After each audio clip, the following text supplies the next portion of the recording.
right back, Charlie.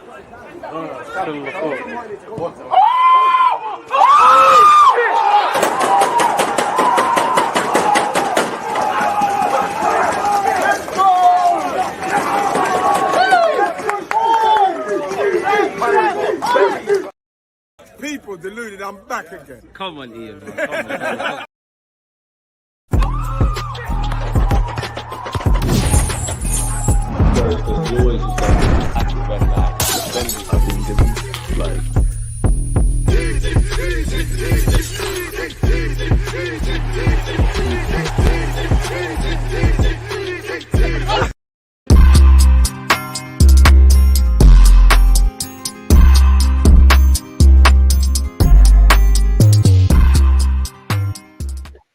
Are we live, fresh off one live stream and back into another? Big up Cecil and those of you that were part of my other live stream, people. We're back again now. People deluded, I'm back again, as I keep saying. Whether you're on Twitter, Twitch or YouTube, one love, people. Make sure you're cross-following. YouTube ones, do me a favor, get the creative juices flowing. Make sure you're smashing the like button, people. I'm sure you would have seen last night, David Ornstein kind of provided updates where Eddie Nketiah and Aaron Ramsdale are concerned, and better yet, their futures, which appear away from Arsenal. Arsenal have once again indirectly been linked with Jadon Sancho and Ademola Lookman. Mikel Merino links will not go away. And again, there's, we're linked with another goalie. I mean, Mikel Arteta's got a fetish for goalkeepers and defenders. I'm not complaining because, his love for the defensive side of the game has seen us sign Calafiori, Timber, Benjamin White. Obviously, we've got two great individual centre-backs. So as a partnership, they're unstoppable in Saliba and Gabriel. I know many people are not convinced by someone like Zinchenko, but he has qualities.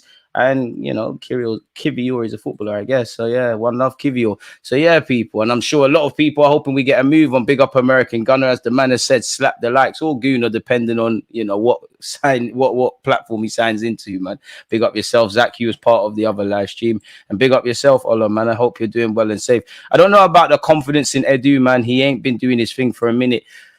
I mean, it's a difficult one because it's a results-driven business. And I must admit, I do think Arsenal, obviously, whatever we're doing is working. We ain't won a Premier League title, but the whole collaborative thing and young people, whether it's Mertesacker is young in terms of a head of development at academy level, Jack Wilshere, again, where the under 18s manager is concerned, Edu, obviously, he's got experience at Corinthians and the Brazilian national team, but he's kind of an inexperienced director. Mikel Arteta, with the greatest of respect, is an inexperienced manager of sorts. He's 3-4 years in. It's a bit of a unique position. Now, naturally, I would like a more experienced technical director to guide Mikel Arteta. Maybe one that's able to, have a better rapport with clubs and get better deals.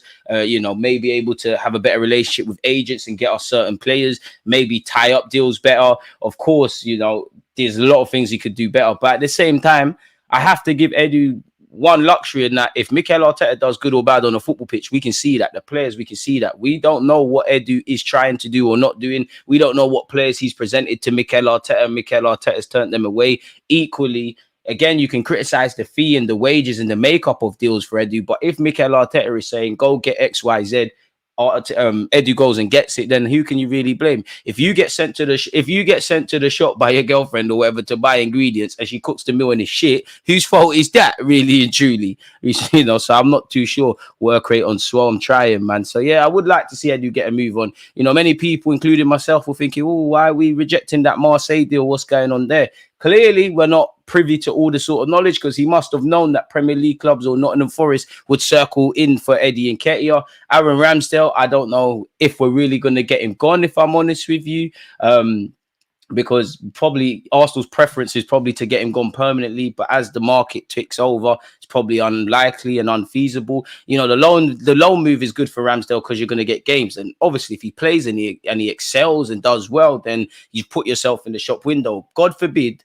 What if Aaron Ramsdale stinks up the place? Somehow he gets worse. Then it's a difficult sell. Now, Aaron Ramsdale is on probably 100 grand a week, technically contracted for 2 more years plus the option of a third. So there might not be that pressure from Arsenal essentially. So who really knows? If I'm completely honest, we've rejected Ajax. I don't think Wolves' first offer is going to get anywhere. Neither do I think Eddie Nketiah, where Nottingham Forest is concerned. But I want to see a move on where outgoings are concerned. But again, if Ramsdale leaves, if Nketiah leaves, if Nelson, who's gone a bit quiet, seems to go, on top of even Fabio Vieira's been linked with a loan move, then you've obviously got Smith Rowe. A lot of these, and also Kivior, all of these players are on the peripheral things. They're not really main guys like that.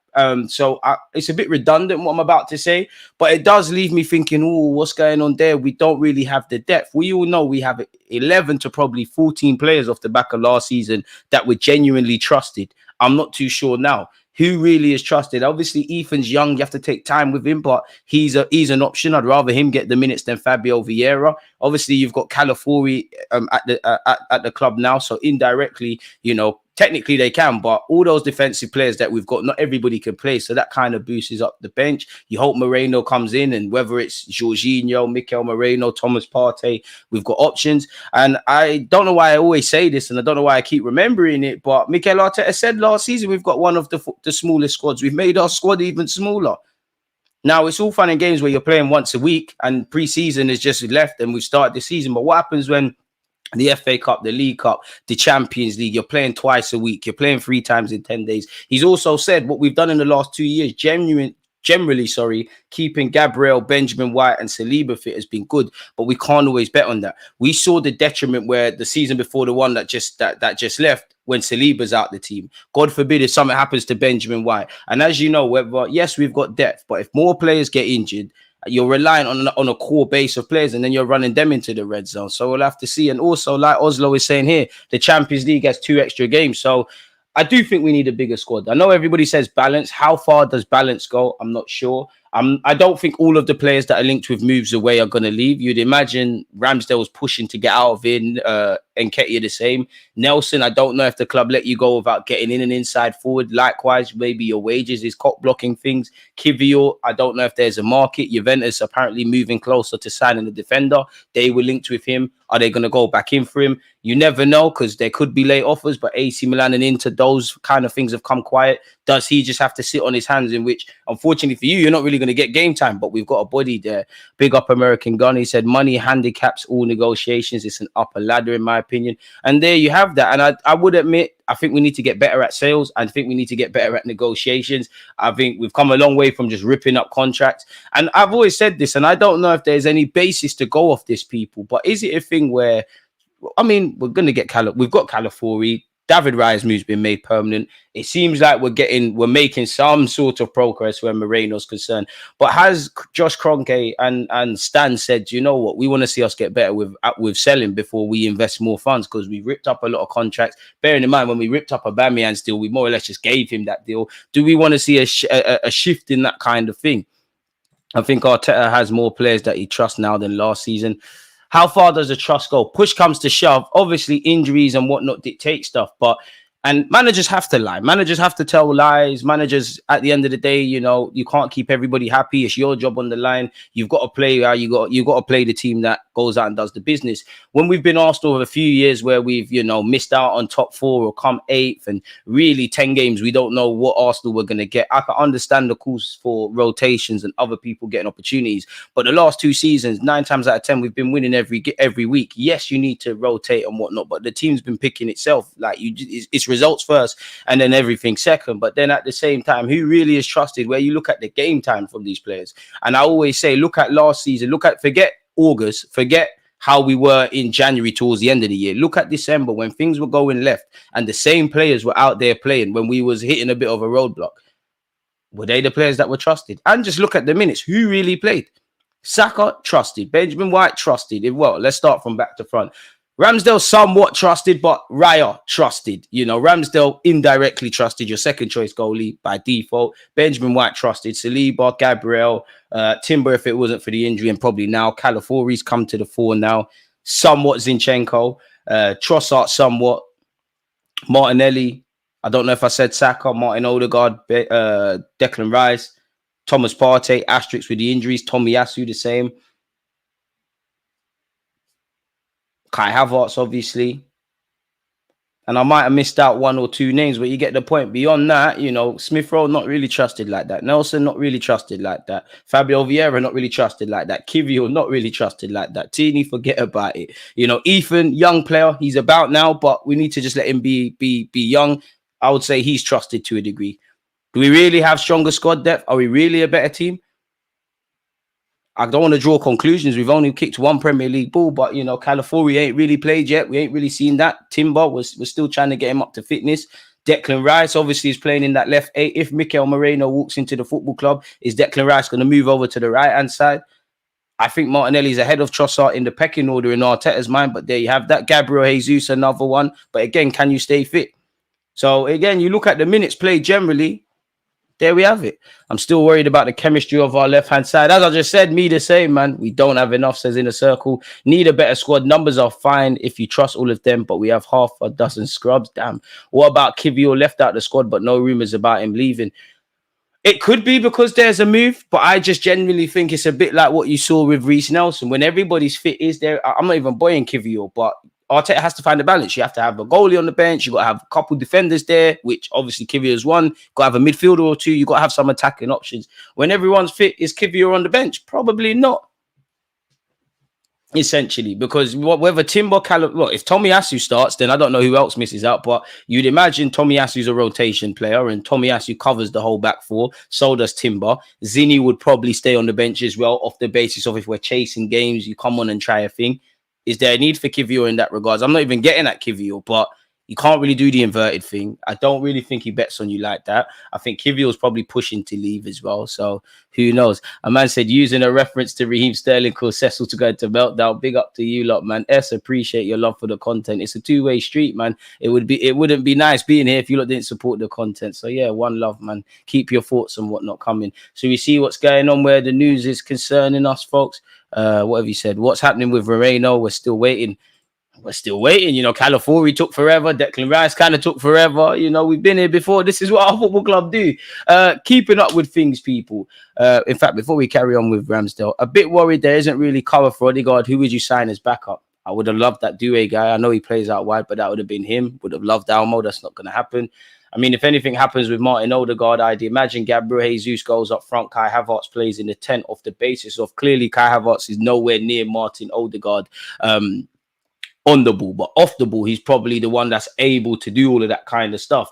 I would love Ethan to get the minutes, you know, because he's a young player. Obviously, there'll be some volatility in his performance, but at least there's light at the end of the tunnel. He's a young player who'll learn from this. You have to look at Fabio Vieira. Do we trust him? I don't know. Do you try something that's a bit more of a left field selection where you put a Gabriel Jesus in there? Do you remove it's not really it is the 10 with Odegaard, but it's not really a 10, is it? It's more like an 8.5. The 10 role's kind of dead. But do you remove that and then you just, you know, play three other midfield options we've got, where you've got a Moreno, Partey, Jorginho, Declan Rice, whatever have you? I'm not sure. But naturally, I'm worried. And I can't say that isn't a thing to consider, but I'm more worried about not bringing in a striker with the greatest of respect to Havertz, not getting Moreno over the line, not having an inside forward, and things of that ilk, really. I remember watching Sociedad games last season. I don't even remember Moreno. About sums him up. Bit harsh to write him off, but, you know, he wouldn't be the first or the last. What I would say to Mikel Merino is, as I said in my last live stream, I'm not saying he's the be-all and end-all. He's definitely not a sexy signing. But you look at the number of signings Liverpool made that saw them win stuff. Wijnaldum, you know, Trent coming through the academy, Wijnaldum, Joe Gomez, Mohamed Salah, Mane, Firmino, Robertson. Nobody was screaming from the rooftops. And look at our club. I'm not saying Kai Havertz is the bee's knees, but no, it's fair to say Kai has done all right now, considering when he came in. Odegaard, some people wanted Buendia. Those first 6 months when Odegaard was at this club, in those first 6 months on loan, people weren't really giving him the time of day. Aaron Ramsdale, it's fair to say he's held in high regard when he leaves the club than when he came in. Why are we signing the keeper at back-to-back relegations? Benjamin White, 50 million off the back of one Premier League season. Everyone had a lot to say on him. So let's just hope he can do the business. I like Moreno. Don't think he's anything to scream and shout about, but I think he's competent. I think he's 28, so he knows his role. I think he's durable. I think he win. You know, you're good in terms of aerial duels and all phases. I'm cool with that. You know, I would love another midfielder, but I don't think it's feasible to look at Arsenal non-biasly. And Arteta is probably thinking Kai can play in midfield. Fabio Vieira can play in midfield. moving parts, but Odegaard could play there. Ethan can technically play there and looks a lot more comfortable in that regards. You've got Jorginho, you've got Declan Rice, you've got Partey, and you're bringing in Moreno. So it's probably unrealistic for me to expect two central midfielders. Although when you look for our team, the only place I'm 100% happy about generally is defensively with those options, you know, and the different complements and things we could use. And David Raya is cool in goal. Technically, Ramsdale's there. It's not, as I said, it's not that I'm not happy with what we've got in midfield, but like, you know, Jorginho and Partey are getting on a bit. Declan Rice is learning this left 8 role, and is he going to be able to do it? Because I don't think he's ever going to be like a Lampard for us. Could he move back to the 6? We can talk about Mikel Merino. He's technically not been signed yet, so how far does that go? Even though it is up front, I like Kai. God forbid if anything happens to Kai Havertz, what's going on there? Gabriel Jesus probably goes up front. Can Gabriel Jesus stay fit? Martinelli, are you going to get back to the business? Trossard, I like you. You know, you're doing your thing. Saka is the only one I wholeheartedly bet on. I like all the others. I don't think they're bad, but Saka is the only one that I really bet on. And you can answer in August that he's going to do the business. We need Moreno in the midfield. I'm okay with that. I trust Arteta's judgment on Moreno. I was watching Charles Watts. He said he wanted Pedro Neto since he is a good backup and don't need to play every game since his injury. I mean, he doesn't necessarily need to play every game, but you could get it. You could play 1 game or 20 games in the league or 38 and still get injured. And where you look at the games he's played in the last 5 years, it's a shame because Pedro Neto just needs a clear run and he does his thing, but it's a bit of a myth. Swap Nelson for Bakayoko. I mean, you'd have to assume Nelson wants to go to Holland and you'd have to assume Bakayoko wants to sign for us and that both clubs want to do this. Thoughts on Gundogan back to City? Would have loved us to go in for Gundogan, but it's unrealistic for us to go for Gundogan, especially with what I said with our midfield options. And again, Gundogan's a quality player. If you could help us win something in a year or two, I don't care how old you are, if I'm honest with you. But at the same time, 33, 34-year-old Gundogan, 28-year-old Mikel Merino, which isn't old, 31-year-old Jorginho, 31-year-old Partey. It's not feasible, really and truly, to have them all tied down, especially where we waffle about the young project. Yes, they're experienced, but you get the point. You reckon Arteta wants to sign Merino because they share the first name? But maybe that helped things. Gundo is 2 years too late, DG. I think he's going to show us why it's not at City. I know Moreno ain't a name, but we're so light in midfield, it's hard to mess up. Hope not, man. Sancho wouldn't be the worst option on the wing because of his similar style to Saka and how Arteta can coach him. You really reckon he's similar to Saka? And it mainly, Josh, would be because of what Mikel Arteta has shown with coaching players. But them Love Island youths are very volatile. I don't know. On ability, I'm having Sancho. You're back in England. You know Arteta from your time at City. You're back in London for that matter. Give us a good option on the left. On your day, you're great. But how many days are there going to be where you factor in 40 million plus his wages? He's on big money. And I don't care how much you get paid, but are you going to do the business? It's like Sterling. I would more want Sancho than Sterling because he's younger, but you could caveat that with Sterling's 29. This is it now. You've won the Premier League. Arteta's worked with you. You know, you could give us something, and he scored a lot of goals against Arsenal, but you're on big wages. Same with Mudryk. You know, I'm sure Arteta, out of all the kind of players that are seen as damaged goods, probably would have a look on him, but is it worth touching him? I don't know. And as I said on the stream with Cecil, it's like, we know we're not going to go and get, for some of you, Rafa Leao or, you know, Dream Chase and Vinicius and Rodrigo and all of them kind of sexy wide options. We're not going to get that. You know, the Pedro Neto thing is dead. Nico Williams, while he's still at Athletic Bilbao, there's still a chance, but it's fair to say that one looks dead as well. So do you go for the younger, rawer types, the somewhat Jeremy Doku, Bakayoko types that Arteta can, put an impression on? Or do you go for the Rashfords, the Mudryks, obviously we're not going to get him, but the João Felixes, the Sterlings, the Sanchos, players that for one reason or another not having the best of time at their current employers? I don't know, man. Hope you get that 100k, brother. With you lot, we can do anything, man. The first step is 70,000. So make sure you're smashing the like button and subscribing if you haven't. Maybe loan with an option better. Could be that. Sancho prefers the left, though. And that's even that. Like, on ability, I love Sancho. But let's just say, boom, we sign Sancho right now, or even Sterling. So we've got Sancho, Martinelli, Trossard. Who is the first choice? Who is really the first choice? I reckon it's still Martinelli. I think on what I've seen in the last year, it should be Trossard. Yamal would be a dream, but as you said, it's a dream there, man. Sancho, Rashford, Mudryk, and Sterling are hard nose. Honestly, do we even have a scouting department? I hope we do. We're in trouble if we don't. Gundogan would be a perfect 8 for us. I mean, if you could have Gundogan in the 8, Moreno in and around the squad, Declan Rice in and around the squad. Oh, could you imagine the cooking that could be done with Gundogan, Declan Rice, Odegaard, and Partey, and all these guys? I'd be a very happy man. And I might be a bit more bullish in our quest of winning major honours, but Now I've got to wake up and snap out that dream, man, really. So I hope we can. Need at least 2 to 3 more for me to feel safe. I can't lie. Gooner, I'm with you, man. Like I would want that. I would like a midfielder. I think it's 2 though, man. I would love a striker.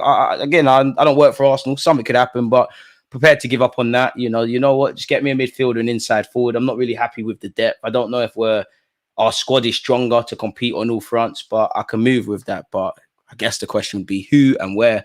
But the club knew if us fans can see the areas we need to improve, the gaffer and the technical director have to see that. Whether we fix that and who these targets are, as you lot know, it's a apologies, it's a completely different thing. Wolves have made a proposal to sign Aaron Ramsdale from Arsenal. Wolverhampton Wanderers have submitted a proposal to sign Aaron Ramsdale from Arsenal. The Molineux side made contact with their Premier League counterparts on Monday, offering an initial loan move for Ramsdale that would include the option to buy next summer. For me, I'm not really a fan of the option to buy because, as what we said earlier, if he plays well and they want to buy him and other Premier League clubs, and could you even say other European clubs, because Ajax tried to get him on loan, that's great. If he stinks up the place at Wolves, even though I reckon you play ahead of Sarr, where are we at with that? Wolves are almost ready to cover the majority of the goalkeeper's salary as part of the deal. That's fair enough. And as expected, there's an acceptance at the West Midlands club that will be a difficult transfer to pull off owing to the finances involved, but they are pursuing the situation and dialogue continues. I mean, you can be pessimistic, but as long as there's a chance, there's a chance. As Arsene Wenger used to say, apparently Wolves have a bit of a dire financial situation. And hot take, not because of his managerial credentials. I actually rate Gary O'Neill. I think he might walk from Wolves at some point because he's been very critical on the lack of signings for the last year and a bit. There's some rumors and social media things that say despite the sales they've made, they've only got 20 million to spend. That ain't going nowhere in the Premier League unless you've got some crazy scouts. And also, they didn't do us any favors with Dan Bentley. Are we going to do them any favors at this moment in time? You never know. It's unclear at this point if Wolves back up Dan Bentley, who Arsenal have tried to recruit. He's also a former Gooner, technically, in this transfer window, be part of the talks. Arsenal would rather sell Ramsdale than let him leave on a temporary basis and recently turned down an approach from Ajax, while the likes of Southampton have also expressed an interest. The 26-year-old England international, right, it's mad. Ramsdale's only a year older than Eddie Nketiah. Eddie's been here for time, innit? But anyways, he's under contract until 2026 and his terms can be extended by 12 months. However, a move is being sought by Arsenal and Ramsdale after David Raya established himself as first choice. So ideally, both people want to cut. Both parties want this to be cut. So, but whether Ramsdale wants that, Arsenal wants that, don't seem like there's a market. Ajax weren't prepared to pay nothing permanent. Chelsea were linked with him. Newcastle linked with him. That didn't go anywhere. Southampton, I don't think have the finances, because imagine they spend 30, 40, 50 million on Ramsdale, take on his 100 grand wages. Respectfully to Southampton, the first priority for them is staying in the league. It's quite costly if you get relegated. And for Ramsdale to have 3 relegations on your CV as well. Arsenal have targeted Espanyol's Juan Garcia as a possible replacement. Apparently, he's got a £21.5 million release clause, or 30 million euros. So we'll have to see. If I'm Ramsdale, I'm going Wolves though, because you need to go get football. I reckon you play ahead of Sarr, but it's up to him. Apparently, Arsenal are ready to accept 6 million Aaron Ramsdale offer. Arsenal are ready to demand a loan fee of 6 million to let goalkeeper Aaron Ramsdale leave the club. And I mean, we have to be accepting of a loan versus a permanent one, as the window's not anytime soon, but we're getting towards it closing. The Gunners have been keen to sell the goalkeeper 26 in a permanent move, but interested clubs have been put off by their high asking price. Ajax have recently entered the race, while Football Insider revealed on the 31st of July that Nottingham Forest and Southampton are among the Premier League clubs interested. Sources say Arsenal are demanding a fee of between 30 to 40 million to let Ramsdale go permanently. However, the England international is pushing for first-team football, and Mikel Arteta's side are set to change tactics and accept loan bids in the final days of the summer window. I mean, 6 million, fair enough, really and truly, in terms of a loan fee. And he made just 11 appearances across all comps last season. So we'll have to see what's going on there, but he needs to cut. I'm sure you would have seen last night that Nottingham Forest have made Eddie Nketiah their top target to strengthen in attack and are pursuing a move to sign the striker from Arsenal. And there's been some rumours he's been clearing out his box at the Emirates as well and said goodbye to teammates, people.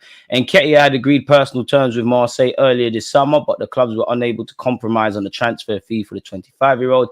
That has enabled Forest to step up their interest, and the East Midlands side have seen an opening bid worth 25 million, including add-ons, rejected. Typically, the first bid is rejected, but that's promising because 25 million off the bat, Marseille weren't doing that. Allegedly, negotiations between the Premier League counterparts continue, and at the same time, Forest are talking with Nketiah's reps regarding personal terms. We're expected by suitors to hold off for a price of 30 to 35 million for their academy grad, who is under contract until June 2027. Crystal Palace retain an interest in him, but haven't come forward with any offers. Is it too late to offer him and some money for Eze? Probably. And he would be joining somewhat of a British core, really, with Williams, that used to play for Liverpool, with Morgan Gibbs-White, Hudson-Odoi, thought it was better than Saka, and Elliot Anderson. And you know what? If you bring this club 30, 35 million, you've worn the number 14, you've scored a hat-trick, you've played for England, you've become a Premier League footballer. It is a Haaland success story, but you can't go on the journey that Arsenal need to. You're just not good enough, Eddie. And at 25 years of age, your career has stagnated. When was the last time you played 10 games in a row? Go and do your thing. Again, reports have said Gundogan looks likely to be returning to Man City, but again, I would do it, if we could. If we could, I would, man. Where Mikel Merino is concerned, before we get into that, Ornstein and The Athletic have done their own little transfer thing. So let's scroll all the way down to Arsenal and see what our current climate is. What has happened this week? Arsenal have stepped up their interest in Real Sociedad's Mikel Merino, engaging in direct negotiations with the Spanish club in the hope of reaching an agreement to sign the 28-year-old Spain midfielder. Ideally, they would like to offset his arrival with another major sell in the vein of Smith Rowe's recent move to Fulham, which would probably be Eddie Nketiah's at the moment. But didn't we hear that the whole thing kind of stopping this Merino deal was Smith Rowe going to Fulham? Once he goes, we do this. It's long. We all know we've sold Brook Norton-Cuffy to Genoa for £3.5 million with a sell-on clause. Once again, we've gone over Nottingham Forest, where Eddie Nketiah is concerned, and simultaneously Wolves and Aaron Ramsdale. Apparently, why do Arsenal need to sell to buy? Apparently, there's nothing wrong. Well, some reports say there's nothing wrong with our PSR stuff. We just want to do this. It's not quite as clear-cut as that. Arsenal are mindful of the need to adhere to profit and sustainability rules and regulations. Fair enough. Arsene Wenger be proud of that. The challenge then is to improve their playing staff while remaining compliant within the spending limits set by both the Premier League and UEFA, European football's governing body. That means not only ensuring they meet the criteria now, but also keeping flexibility around their spending potential in the future. I mean, I'm no finance man, but it seems like other clubs are doing just fine. Arsenal want to raise the level of the squad and be reasonable at the same time, which is fair. Balancing incomings with outgoings is the optimal way to achieve that. I mean, I'm not going to lie. This sounds great. It's right. This is great. This is great.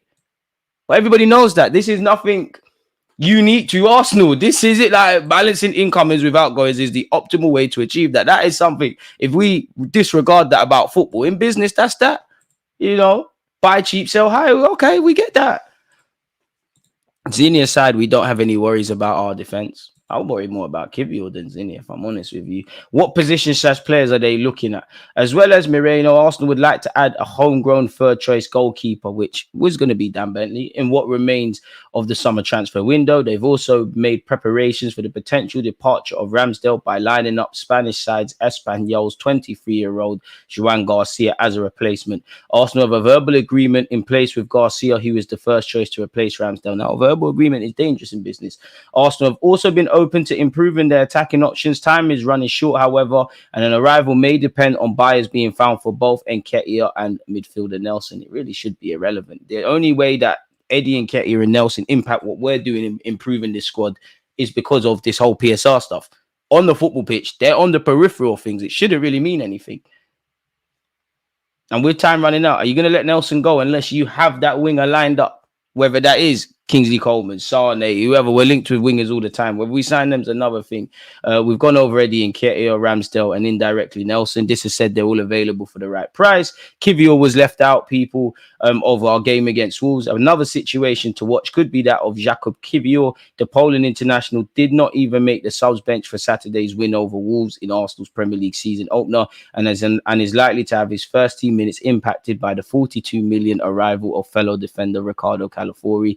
Several of the club's academy players may also be permitted to leave on loan, as they should really. Go get some first-team football. Arsenal and Sociedad will hold further talks this week as they try to come to an agreement over a deal for Mikel Merino. As we know, he was left out of Sociedad's squad for their opening game of the season. Apparently, Merino was willing to play, but Sociedad boss decided on Saturday that was best for all parties. He was left out. He then said, Last week we had a meeting with Arsenal. On Saturday we had another conversation, and we haven't had any more. Which again, now they're talking in the mains about us and they're name dropping us in public. But let's just get the deal done, man. He's got a year left on his deal. What's going on? If he wants to move, Arteta wants to move. Edu's flown to Spain. He's got a year left on his deal. Again, I know I'm being a bit ignorant, but what's the delay? Anywho, we will have one this week and we'll see how the conversations progress. We are going to defend the interests of Real. And when we consider that the operation is the right one for the interests of Real, we will say yes, but not before then. And at this point, until we've agreed if he's had a medical, I'm kind of tired of speaking about Mikel. Mikel feels very much like a Real fan, but he told us that if a Premier League team came, he wanted to fulfill his dream of returning to the Premier League and trying to be successful, and that if not, we would talk about renewing. Fair enough. When I was in Japan for the pre-season tour, apparently the sporting director called me to tell me that Arsenal had called us. And from that conversation, we knew that Mikel was going to say yes to Arsenal. We would have liked him not to have come or to have done it earlier. Fair enough. And apparently a deal could be done for 25 to 30 million euros. Apparently he's our preferred target. And obviously, apparently, we'd like him to play beside Martin Odegaard, going back to their, ironically, Sociedad days. So we'll have to see exactly what's going on in that regards, people. Romano has confirmed that Arsenal have agreed personal terms with this Espanyol goalkeeper as well. As we know, Karl-Heinz left on loan. Ramsdale looks like he could be leaving on loan or permanently. And David Raya made a move to Arsenal permanent. So we've got a verbal agreement with agreed personal terms. Fair enough. Big up Tom. He has said Mikel Arteta faces Arsenal transfer conflict as Victor Gyökeres sends clear market reminder. As you know, Gyökeres has kicked off the new season and where he left off with scoring goals. He's got 3 and 3. And I must admit, nothing to do with Tom, but reports. Some say we're on-signing the striker. Some say we've cancelled the striker stuff. So I don't know. We have been linked, as Tom has said here, with several forwards. A midfielder, as we know, is a priority. We all know we've been trying to balance the books as well, people. We know we didn't go for, Solanke or Richarlison, and we all know, boy, how much money did Spurs spend on Richarlison and Solanke, throwing Brennan Johnson? I mean, I must admit, I'm happy. Big up Leicester, big up Jamie Vardy. I did watch that game. Spurs' squad is stinky, man. I'm trying to chase the game and bringing on Werner. It's crazy, people. 29 goals could do with something at Arsenal. We could do with that. I don't think we're that convinced on Gyökeres. So I think that's a myth. We've gone over this already. Apparently, Theo Walcott wants Isaac or Ollie Watkins. I think we'd all want something of that ilk. Anyone having Jadon Sancho? Apparently, Manchester United want 40 million for him, people, and they sense Chelsea may make an approach. I think he was a boyhood Chelsea fan. Barcelona are trying to sign Rafa Leao. He could be available for 90 million euros. I think he's a very good player, but I think he's extremely overrated by casual viewers of him, if I'm honest. And he's very frustrating. He's got stardust, good player, could coach something out of it. I mean, Eddie Nketiah, we hope you go to Nottingham Forest, but Romano has said Nottingham Forest have sent bids for both Santiago Jimenez and Eddie Nketiah, and both initial proposals have been rejected. Nottingham Forest will end up only signing one striker, but talks continue on both sides to make a decision soon. Now, I would feel sorry for Eddie Nketiah if 2 moves to go and kickstart your career or reignite your career would be blocked if it doesn't happen. But you're kind of hoping that Santiago Jimenez, selfishly as an Arsenal fan, Santiago Jimenez is not keen to make that move. Feyenoord price him out of a move and we get it done there. Chelsea have 6 first-team goalkeepers, way too much. No way we sign a striker that benches Kai. Barca can't afford anyone. I'm happy to have experienced midfielders come in. We're young in defence and attack. I don't know why Chelsea aren't trying for Ramsdale better than all their options and they need a goalie. That's how I said they've got 1 million of those, man. DG, as a left field option, I'd go for Matt O'Reilly from Celtic. He's only 23. I don't think he's always played for Denmark, but he plays for Denmark, innit? He can play as an 8 or as a 10. I think he's improving and can be a backup for Odegaard. I mean, we've got to get a move on if that's the case because Brighton are looking at him. Arsenal were linked with Ademola Lookman, but, PSG were linked with him as well, really, and it seems like they're the aggressive ones. I think Solanke's a decent player, if I'm honest. Surely Ruben Neves has enough money to make a Prem return. It feels like that one, we've gone away from that, man. I'll take Sancho as the last option. Sterling be the last option for me. What about Memphis to pay on a free transfer? I didn't even know he was still a free agent. I mean, him in London, he's just going to make rap tunes and whatnot and videos, man. He actually thinks his name. I think he's a good player, but he's very frustrating. Some of you want Ivan Toney and Alan Pardew, former Premier League gaffer, said, let me tell you, I know Ivan Toney's agent personally, and I think he would like the boy to go to Arsenal. There you go. There's a bit of insight. I know that he thought that might be a good fit for the boy. It looked like it could happen last Jan. Alan Pardew, I don't think your friend is going to be telling you anything because I'm pretty sure he told you that in confidence, but fair enough. As we know, Ivan Toney's been linked with several clubs. Chelsea have actually been re-linked with him today. He's got a year left on his deal, and Man United have brought in Joshua Zirkzee. It seems like Chelsea, who have been linked with him again today, are moving away from him. I thought he was nailed on to be going to Spurs. To be honest, they've spent 65 million on Solanke. So it looks like he's only got the Saudi really offer. Why hasn't it happened? He was left out of the match day squad as well. Apparently, the only team that's made a move for him so far this summer is Al Hilali. Forgive me for mispronunciation, people, in Saudi Arabia. A year ago, he had a lot more than he has now. Obviously, the betting ban effed him. We thought he would go to Arsenal, but that did not happen. Chelsea have looked at him and not gone for him, says Jamie Redknapp. Boy, he's a quality player, but I don't know. I mean, in terms of market value, I don't know what it would be, but he's got a year left. No clue. And I mean, the man's been twerking to, anyone that would give this guy a slot on a podcast was speaking about leaving. Maybe that's rubbed clubs up the wrong way. Apparently, with 1 year left on his contract and he's banned for betting a thing of the past, everybody, including Toney, has been expecting this summer to be the one in which he leaves. However, there are several factors moving against him having a big move. First, there's his age. The striker will be 29 during the course of the season. Big hitters such as Chelsea and Arsenal have been looking at signing younger strikers. In the case of Arsenal in particular, it became apparent just before the window opened that they had moved away from targeting experienced players like Toney and Alexander Isak to look at someone they could deploy under Mikel Arteta, such as Joshua Zirkzee, who ultimately joined Man United. We all know Gabriel Jesus is fit again. Eddie Nketiah looks like he's leaving. Kai Havertz is the number one, pardon me. Chelsea obviously have targeted a lot of young strikers. It didn't work out for that Atletico Madrid lad. They did try to sign Duran. Spurs have also gone for younger players as well. So, yeah, man, Toney, forget about it. We were linked with Ademola Lookman. He looks like he's going to Chelsea, people. Again, Arsenal naturally are going to be monitoring him. He plays in a position we're looking at. Gabriel Jesus' feelings on Arsenal exit clears. Mikel Arteta finalising his transfer plans. I mean, and anyone can go, but unless there's something ridiculous for Gabriel Jesus, it's fair to say you're staying. Apparently, his ambition is to remain at Arsenal and fight for his place in the first team, and it's been approved by Mikel Arteta.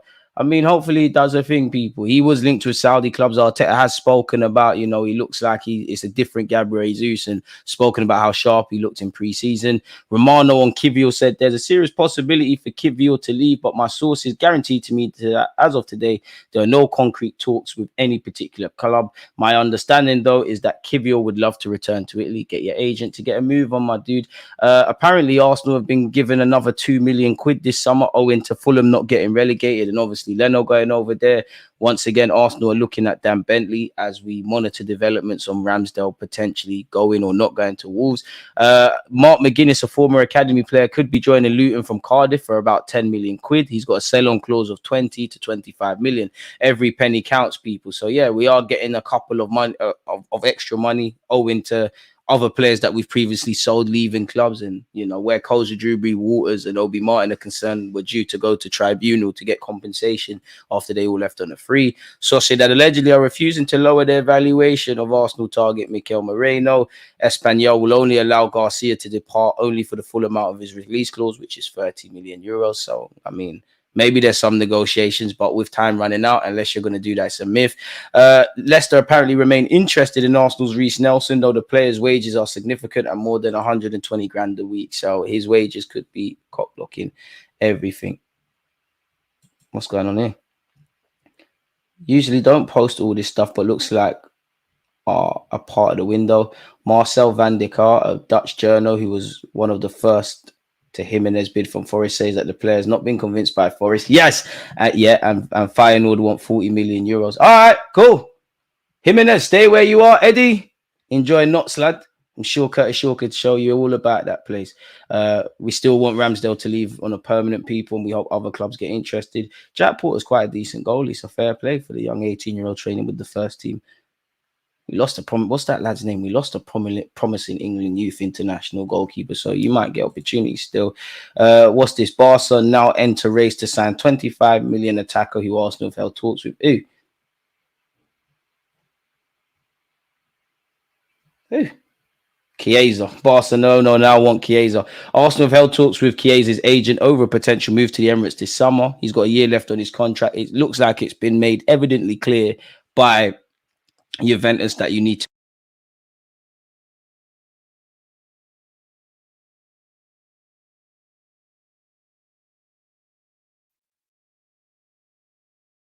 weapon there. Apologies, people. As I was saying, to the point where they're trying to force him out, and whether it's Chiesa, Kivior, some more harsher than others, but Chiesa, Kivior, Jadon Sancho, Ben Chilwell, who else is there? Ivan Toney. There's been a lot of players that have been left out of the matchday squad, really. So, I mean, have we really held talks with Chiesa? I don't know if we'll ever know. If he could stay fit, quality player, could be a cut price addition. Apparently, big up Kaya, who's a journalist, and he's been on the channel before. Apparently, he has said Arsenal staff are split over Eddie Nketiah. It's a shame for Arsenal because I think it would have been a good out for Nketiah to Bournemouth. Palace are still interested. Forest seem to be going for Jimenez. If I was Nketiah, I would avoid Forest. Why is that? Beyond that, Wolves were interested. Arsenal were hoping for a bidding war, and it's looking less and less likely each day. It's looking tricky. Arsenal will be hoping they can get a deal done to see him out the club. But I know there are people at the club who want him to stay. There are certain members of staff who would like him to stay. It's all about what Eddie Nketiah wants, really. And I think what you need to go do is play some consistent first-team football. At least join a team where you're really and truly gonna feature. Because at least unless Eddie Nketiah behaves like the previous man that used to wear the number 14, you're not gonna play. You could have the best 5 games. The minute Havertz is fit, if Havertz is injured, Jesus will be in there. You're just not the guy like that. So it's not happening. I don't believe nothing until I see it on Arsenal.com, man. Until people hold the shirts. Bro, why have you got so many tabs open on your laptop? So how am I going to read these things for you? Come on, man. If we sign Gyökeres, Havertz would be moved to an 8. I hope not. I hope not. I mean, I would love Havertz to look as convincing in the 8 as he looks up front, but it's easier said than done, as you lot know, man. It's easier said than done. But yeah, man, it seems like Ramsdale and Eddie Nketiah, we could see some progress there. It seems fairly dead where Nelson and Kivior are concerned, even though it's clear that they're available. The Mikel Merino stuff is dragging on. It doesn't seem like there's anything tangible in terms of an inside forward arriving at the football club. Small hope for a striker. I don't think it's realistic, but you never know. Weirder things have happened in football, man. We need that Merino deal sorted this week and a winger before the next internationals so they can gel with the team. By the way, California should start against Villa, not Zini. It all depends on where Arteta sees California in terms of his fitness, but between Timber and California, I'd love for them to start. My first choice would be Timber, just off the basis of you came off the bench. Maybe it was a tactical decision, but that tells me you're ahead in terms of where you need to be in California. If Timber can give me an hour and then close out the game with California, fair enough. But I do think Zini will start, and whoever goes out there will have all my support for what it's worth, man. But on that note, though, people, I'm gonna love and leave you lot. It's lunchtime. I'm gonna go get some food. I'm gonna go gym, and if there's anything to go live about, I'll go live, and you can bet your bottom dollar there'll be videos and that. Make sure you're subscribing, you're smashing the like button, you're following on all the platforms. As usual, it's a pleasure. We've done 2 live streams today, so yeah, big up yourselves. And I mean, if you don't want Zini to play against Villa, I know someone who can. Against this right back, Charlie.